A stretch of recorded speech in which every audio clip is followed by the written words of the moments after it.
chers téléspectateurs, bienvenue dans la seconde partie de notre thème sur les niveaux logiques de la pensée et l'action du changement.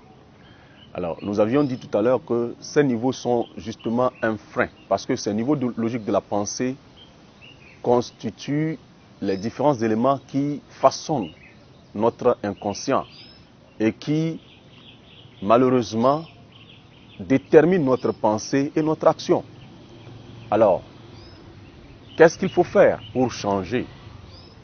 Ce qu'il faut faire pour changer, c'est d'abord de prendre conscience qu'il y a certaines considérations dans nos pensées qui nous bloquent.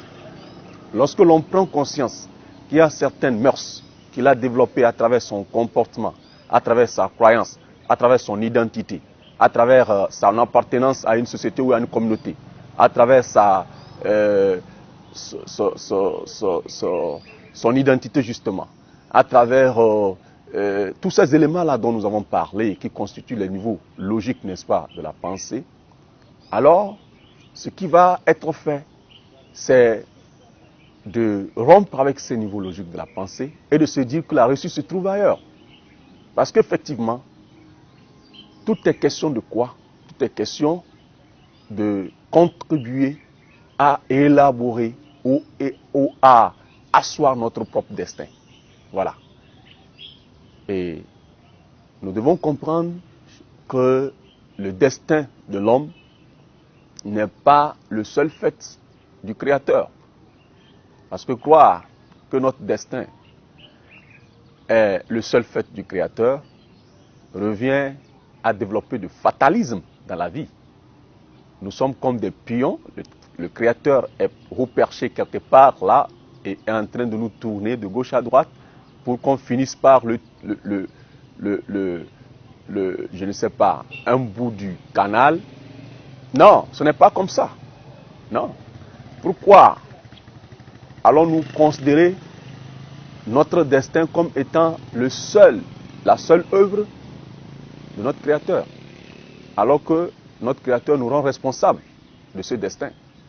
Alors, vous devez rompre avec, justement, cette façon de penser et plutôt chercher à voir votre part, votre partition dans, justement, l'élaboration de ce destin ou dans le déroulement de votre destin. Parce que vous avez une part de responsabilité dans ce destin. Cherchez à le découvrir. Cherchez à le découvrir et c'est de cette manière que l'action va venir.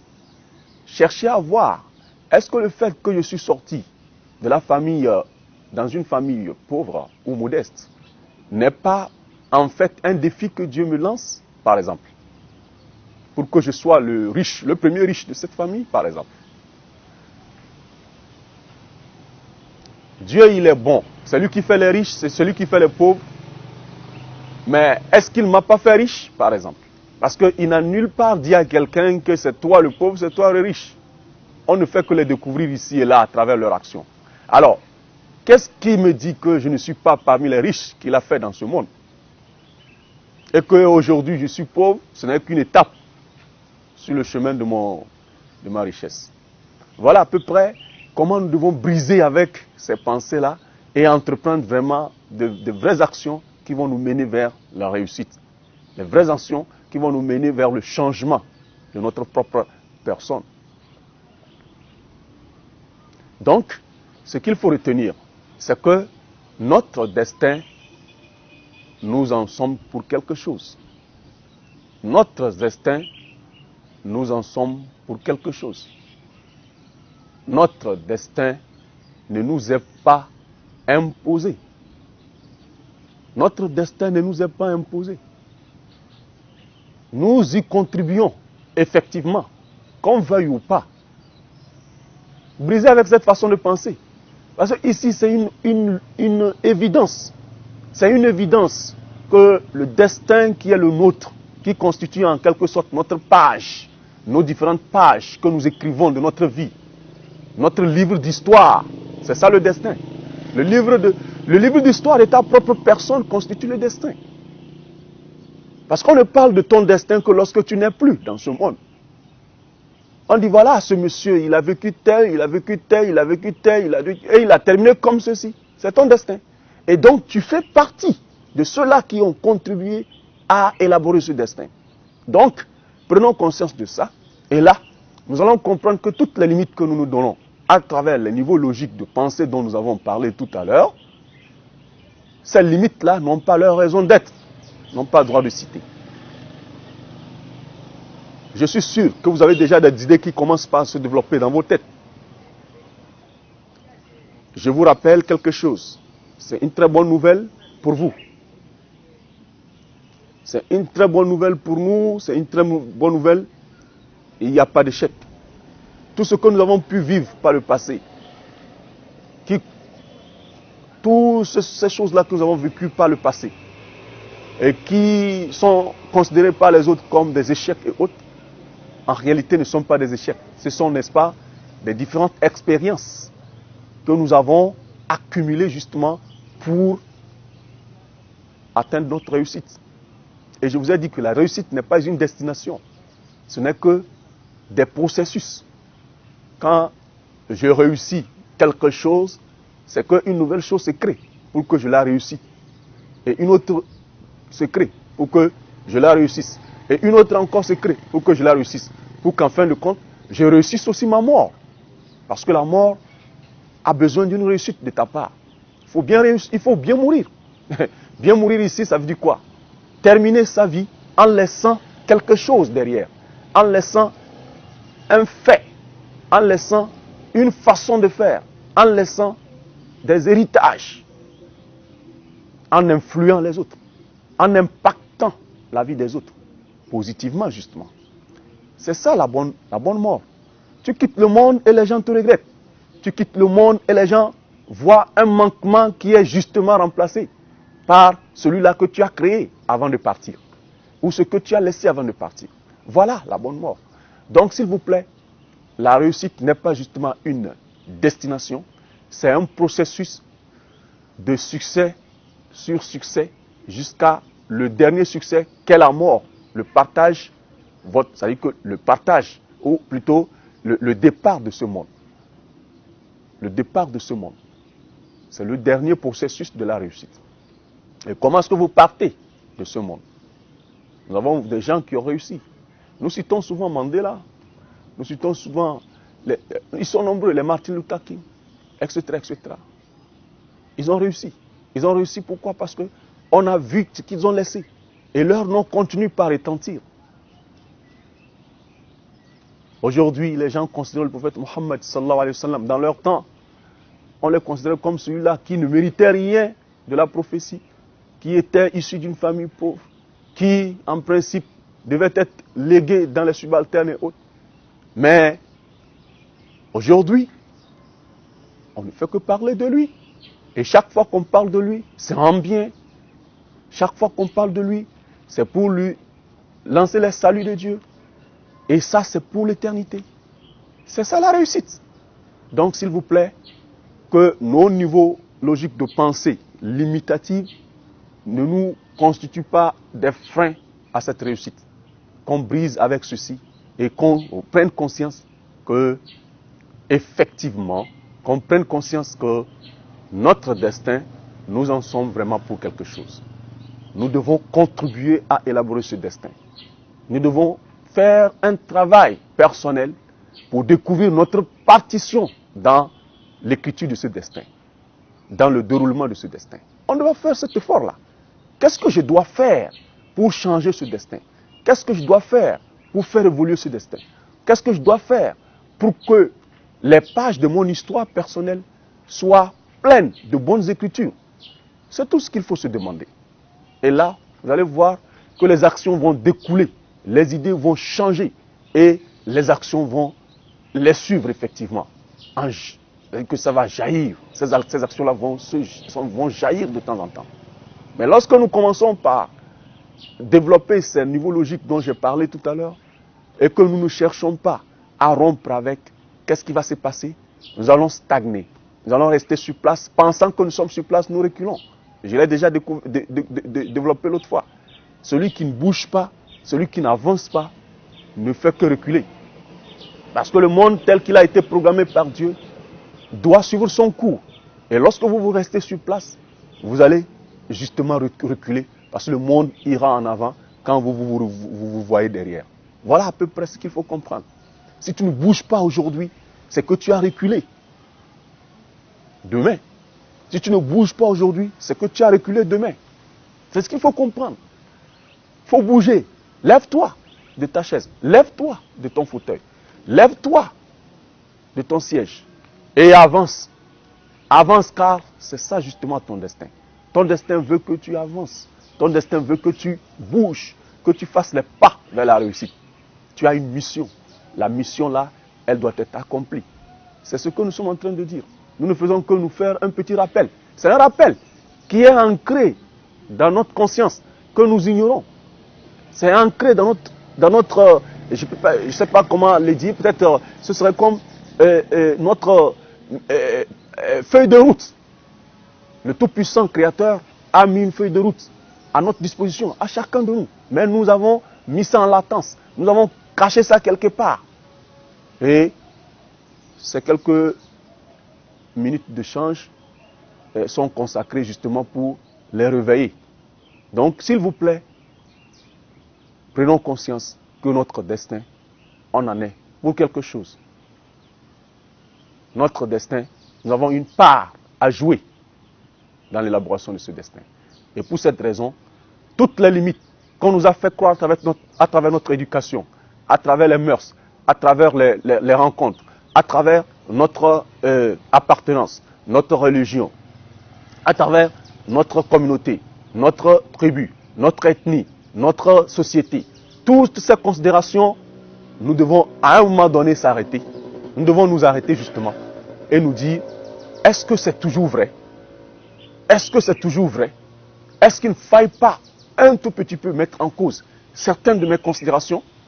Est-ce qu'il ne faille pas un tout petit peu dire, non, ce n'est pas comme ça, ça peut se faire autrement? Voilà à peu près ce qui peut susciter les actions du changement. Je suis sûr que vous êtes en train de bien saisir ce que nous sommes en train de partager. Et je voudrais bien que, au-delà de le saisir, il faut passer à l'action. Car l'action est là justement pour vous. L'action, c'est pour vous. L'acte, c'est pour l'homme. C'est l'homme qui pose des actes et qui rend compte par rapport à ces actes. Il est le seul être. Tous les autres n'ont rien à rendre compte. C'est l'homme qui est appelé à poser des actes et donc à rendre compte de ces actes. Donc l'acte est pour vous. L'acte, c'est pour vous, le fils d'Adam. S'il vous plaît, levez-vous et agissez. Dites-vous que non, la routine dans laquelle vous êtes n'est pas une fatalité. La routine dans laquelle vous êtes n'est pas forcément imposée à vous. Vous pouvez briser cette routine et créer d'autres choses pour votre propre bien et le bien des gens qui sont autour de vous. Vous avez plein d'idées et vous pouvez encore en créer davantage. Il suffit seulement de vous décider de rompre avec votre fatalisme, de rompre avec la routine, de rompre avec vos pensées logiques là, les niveaux logiques de vos pensées là, qui justement constituent des freins à votre développement. Je suis sûr que chacun de vous a déjà dans sa tête quelque chose à faire juste après cette émission. Je suis sûr que chacun de vous a quelque chose à faire juste après le temps qui est imparti pour cette émission que vous êtes en train de suivre. Vous allez vous lever tout de suite pour entreprendre quelque chose. Vous allez vous lever tout de suite pour entreprendre quelque chose. Car l'entreprise, c'est de votre domaine. L'entreprise, c'est du domaine de l'homme. Entreprendre, c'est vous qui devez le faire. Entreprendre, il est fait pour vous. Il est fait pour nous les hommes, les fils d'Adam. Donc, je suis sûr et je continue par me rassurer que nous allons quitter cette émission en entreprenant quelque chose. C'est pourquoi, dans la deuxième partie, et le second thème, ou le thème qui va suivre après ceci, c'est le thème sur l'entreprise sans financement. Comment nous allons entreprendre sans aucun financement? Parce que je suis sûr, les gens disent, tout à l'heure, entre eux, dans leur fauteuil devant leur poste téléviseur, ben, lui dit quoi? On ne peut pas entreprendre sans argent. On ne peut pas entreprendre quand on n'a pas de l'argent. Je n'ai personne pour m'aider. Comment est-ce que je peux entreprendre? Je n'ai rien du tout. Je suis pauvre. Je suis issu d'une famille où il n'y a pas un héritage. Comment je peux entreprendre? Non, non. Je dis vous pouvez entreprendre, même si vous n'avez aucun franc. Ça fait partie, justement, de ces considérations que nous voulons que vous brisiez. De ces pensées que nous voulons que vous rompiez avec. Et de cette manière, vous allez voir les actions qui vont découler et vous allez voir que vos entreprises vont se dresser ici et là sur cette terre qui est faite pour nous. Alors, s'il vous plaît, levez-vous et entreprenez. Levez-vous et entreprenez. Ne pensez pas que l'entreprise ou les entreprises sont faites pour les autres. Les autres, c'est qui? Toi aussi, tu es un autre de quelqu'un. Les autres, c'est toi. Quand tu vois les autres te voient comme les autres. Prenons conscience de ces choses-là, très élémentaires, pour vraiment changer notre vie. C'est les autres qui doivent faire ceci, c'est les autres qui doivent faire cela. C'est qui l'autre? Quand tu es l'autre pour l'autre. Alors ça veut dire que c'est toi qui dois le faire, s'il te plaît. Lève-toi et fais-le, car c'est ta mission. Lève-toi et fais-le, car c'est de cette manière que tu peux être utile pour toi-même et utile pour les autres. Car ta mission, c'est justement de garder cette terre, de la développer et de créer l'épanouissement au sein des habitants de cette terre. C'est ça ta mission. Tu as ta part à jouer dans l'épanouissement des habitants de cette terre. Alors s'il vous plaît, levez-vous. S'il vous plaît, levez-vous pour l'action. S'il vous plaît, levez-vous pour le changement de vos actions, les actions positives qui vont construire votre réussite. Vous en êtes capable. Vous en êtes capable, sinon vous ne serez pas là. J'ai déjà dit cela une fois. Je ne vais jamais avoir assez de le souligner davantage. Vous n'êtes pas un hasard. Vous n'êtes pas un hasard. Vous n'êtes pas un hasard. Vous avez une mission, c'est pourquoi vous êtes là. J'ai souvent dit, vous n'êtes pas le fruit d'un avortement échoué. Non.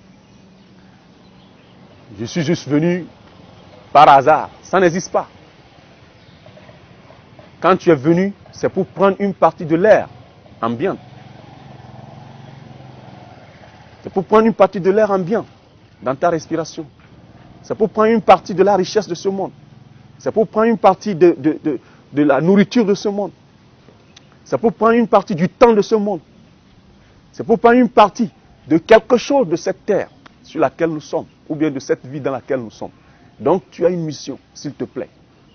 Tu n'es pas un hasard.